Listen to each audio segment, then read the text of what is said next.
তিনটা জিনিস শরীরকে অসুস্থ করে: এক, কথা বেশি বলা; দুই, অধিক নিদ্রা ও বিশ্রাম; তিন, অতিরিক্ত পানাহার করা। চার জিনিস শরীরকে ধ্বংস করে: দুশ্চিন্তা ও পেরেশানি, হতাশা, ক্ষুধা ও অনর্থক অধিক রাত্রি জাগা। চারটা জিনিস চেহারাকে মলিন করে এবং আনন্দ ও সম্মান কেড়ে নেয়: এক, মিথ্যা; দুই, অহংকার; তিন নাম্বার হচ্ছে প্রয়োজনীয় বিষয় ছাড়া অতিরিক্ত প্রশ্ন করা; আর নাম্বার চার, লজ্জাহীনতা ও অশ্লীলতা। চারটা জিনিস আনন্দ ও সম্মান ফিরিয়ে আনে: তাকওয়া, সত্যবাদিতা, দানশীলতা, আত্মসম্মান রক্ষা।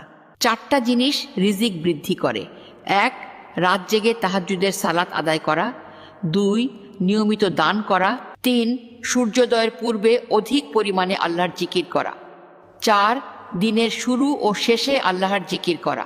চার জিনিস রিজিক কমিয়ে দেয়: ফজরের পরে ঘুমিয়ে থাকা, সালাতে ত্রুটি করা, অলসতা করা ও বিশ্বাস